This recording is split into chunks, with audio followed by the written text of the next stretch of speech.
It's me again. And let me take this off because I don't like how it's sitting today. I feel like a bull. Okay, so I'm back. I figured before I take all my makeup off and all my jewels off, I would do an episode. God's been talking to me again, and some things have happened. So last week, I get a phone call. It was, I think, Monday. My lovely spouse, we're separated right now. He calls and says, hey, thinking about coming into town to see you and the kids. No, we're not going to do that, but let's rewind and try it again, right? So, Tuesday, he calls back again and says, hey, I want to come back and swap vehicles. So, long story short, I have his car and he has mine. His was bigger and more reliable for our family, and so, I kept the big one and he had my car. And so, he said, I'm going to swap vehicles. And I got upset because I felt like it was just being petty. But, you know, it's his vehicle in his name. I'm not going to hold it hostage. So I wanted to keep peace. I've come too far. So I said, okay, come get your vehicle. I'll have it clean and ready for you, yada, yada, yada. We met up at Walmart so he could see the kids. Got their presents picked out for Christmas. It was literally like a 45-minute ordeal. All the way from VA to here, that's a 14-hour drive to see the kids for 45 minutes. So I was already a little agitated. And then I got my vehicle back that said my name, my vehicle. And I was just upset. I was hurt at the condition of it, what it looked like, what it smelled like, what was in it, just everything. It was just, that's not how I left my vehicle. And anybody who knows me know I'm borderline OCD, and I like everything clean. And so I felt like as I backed out and looked at my son and his car seat in my car, I was just devastated. I'm like, man, I got one last chance to show honor, to be respectful, and this is what I get. A nasty, ugly, dirty, beaten up, worn down car. I mean, it had a piece of wood in the window, still does. It had been hit. He actually hit my car on accident the day before we moved from VA, so I thought he had it fixed. He fixed it himself, so it doesn't really look like it's been fixed. Just a few little cosmetic things, some hood work that needs to be done under the hood, and so I was just upset. And I got home and I was just devastated. It just opened up all these wounds for me that I thought I'd overcome. And so, you know, let the car out for a few days. And then on Saturday, got the kids up. You know, it was a nice day outside. I mean, it's December and we're outside in tank tops. And got them outside playing in the leaves of the yard. And I'm cleaning out the car. I'm trying to get it clean so that it's somewhat presentable, because I like getting out of a nice car. If I'm driving in it and I'm looking cute, I don't want to get out of a ratchet looking car. So I'm cleaning it and I'm fighting back tears. You know, I was at it for about 2.5 hours. The seats are all leather, so you know I'm in there with disinfectant spray, like spraying it down and wiping it down. I got this bucket of water, warm water, and you know, towels after towels after towels, and I'm going to actually show you guys a picture. I don't know if the editing is going to work, so I'm going to try to insert it right here. But if it doesn't work, then I'll insert it at the end. So,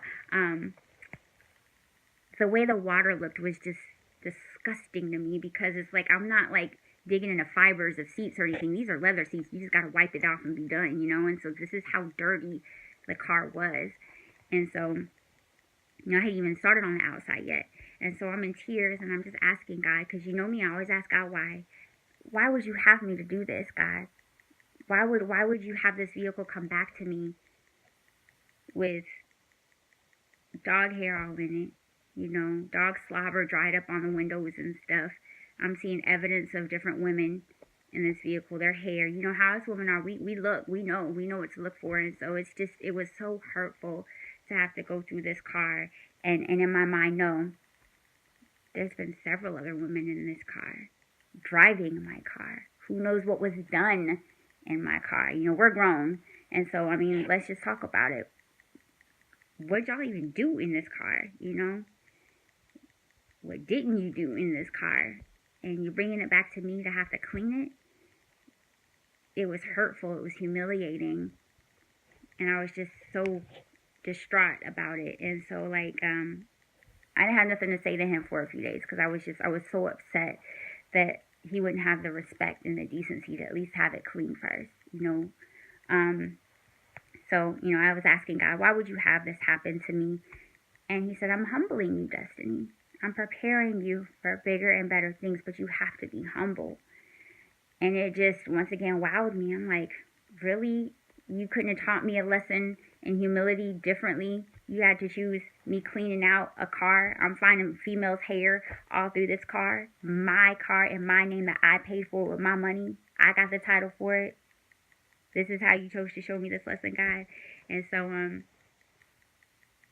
I was just like, wow. And I started tearing up, and I was like, nah, I can't let my kids see me cry. I don't want them to see me stressing out like this right now. And so, you know, I'm kind of batting my eyes back, trying to finish cleaning and vacuuming and getting it nice and clean. And he just says, I'm preparing you for bigger and better things. This car isn't it. You know, we're just making room for it. And so this is one more hurdle that you've crossed. And so be happy, be proud.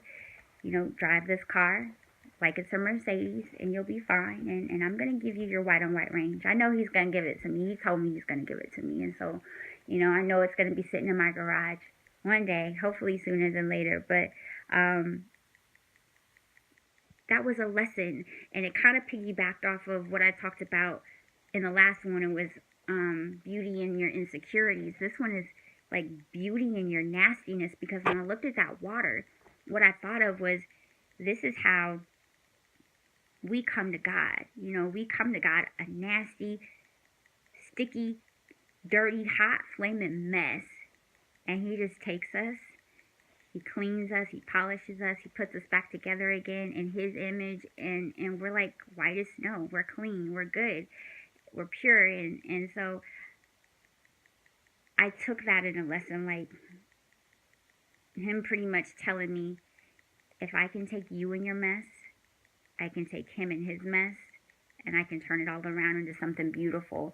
And so, you know, I just want to encourage you guys, in the midst of your mess, in the midst of the dirtiness and the nastiness and the disrespect and the lying and the cheating and the deception, the heartbrokenness, your insecurities, all of that, God sees beauty in that. God can take it and turn it all around and bless you tremendously.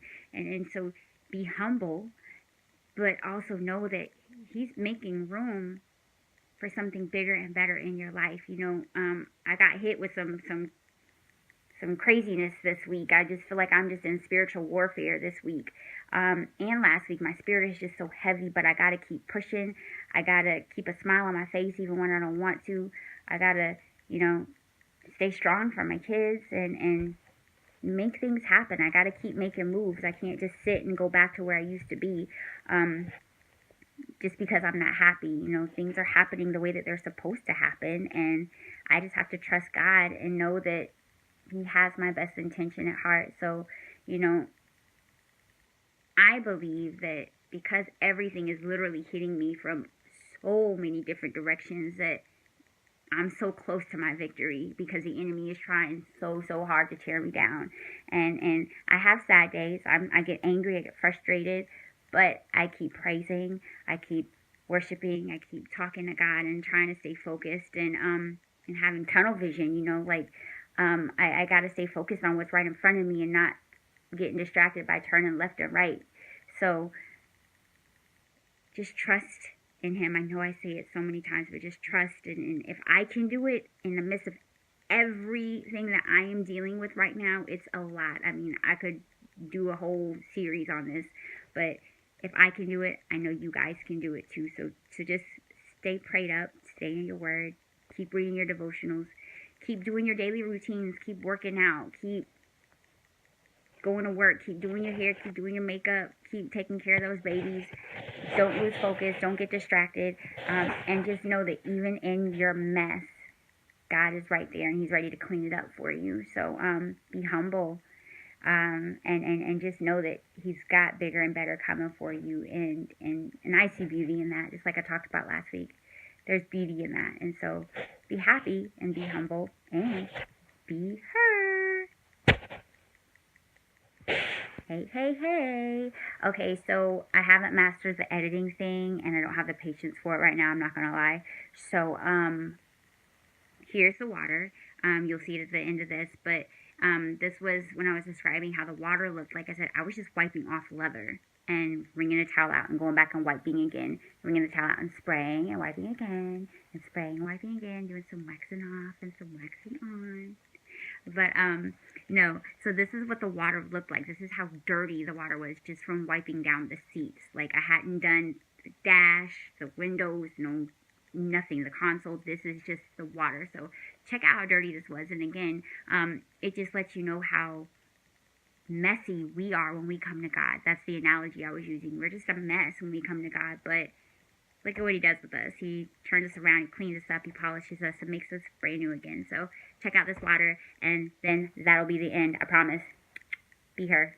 Clap along if you feel like happiness.